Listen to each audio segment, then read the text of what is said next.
Hey guys, so I'm going to show you how to do a couple different problems when we're looking at limits for your guys' exam. So I have a couple of these picked out that I think Bianco told you guys to look at if you're in Bianco's class. And so it's just basically a couple different methods of solving limits and feeling comfortable with these rational function limits. So this first one we're looking at is the limit as x is approaching 2 of x squared minus 4 over x minus 2. So when I look at the limit, one of the first things I want to do is I want to check. So one of my first steps is I want to check if I can plug in my a value. And this value right here, this 2, this is your a. So 2 is equal to that a value.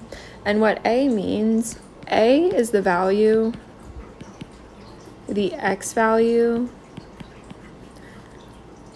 that you would be approaching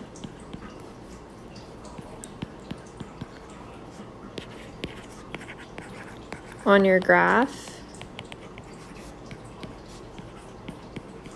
And then your limit as x is approaching a of your f of x, your limit of your f of x as x is approaching a, which is, this would be, say, you have 3. If 3 is equal to your a value, that means you're approaching 3 on the x-axis of your graph.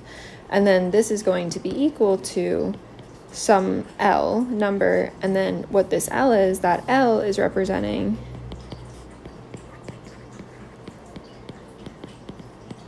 a y value. So just make sure you know the difference between these, that this a is representing an x value on your graph, and then this L is representing a y. So I'm going to say a is equal to an x value, and L is equal to a y value. And so the first thing you want to do is you want to check if you can plug this a value into your graph. So looking at this, if I were to plug in the limit of x as x is approaching 2 of x squared minus 4 over x minus 2, I'm going to plug in this 2 minus 2. This would be 4 minus 4 over 2 minus 2, which is equal to 0 over 0. You cannot have 0 in your denominator of an equation, so we can't have 0.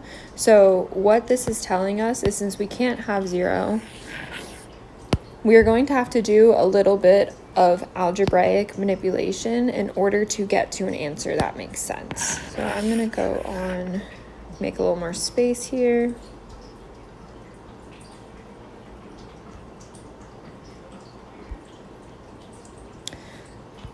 So since I can't plug in that a value,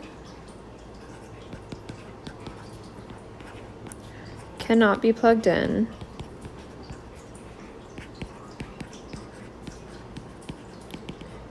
you want to manipulate the problem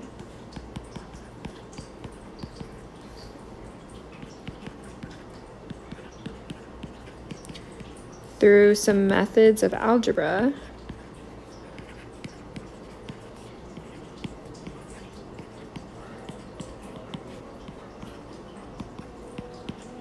And so once you're able to manipulate the problem a little bit through some methods of algebra, you'll get to a point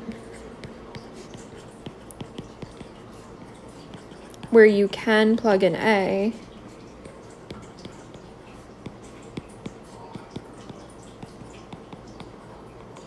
and get a defined answer.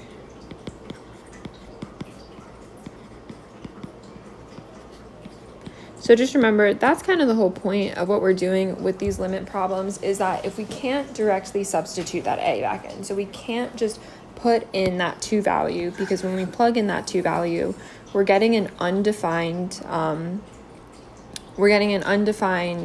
value for our graph, because then we would have 0 in our denominator. You cannot have 0 in your denominator. So we're going to have to do a little bit of algebraic manipulation. And so looking at this problem, there is an equation that we can use. So if we have x squared minus a squared. This would be equal to x plus a times x minus a. And this formula is called the formula of the difference between two squares.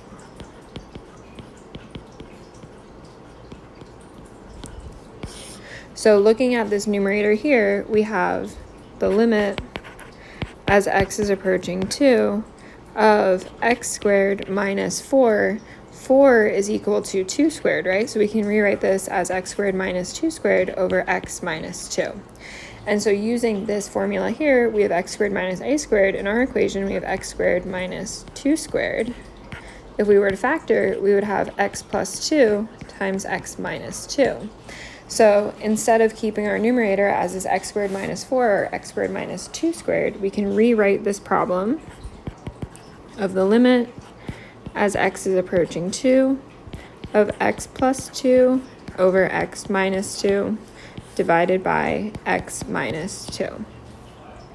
And one thing to make sure that you guys are watching out for on your exams is make sure when you're writing this problem that you keep writing this limit out in front like so, because you may lose points if you have to fully write out a problem, and then if you were just writing like the limit of x squared minus 4 over x minus 2, and then just saying, okay, so then we have x squared minus 4 over x minus 2, and then we have x plus 2 times x minus 2 over x minus 2.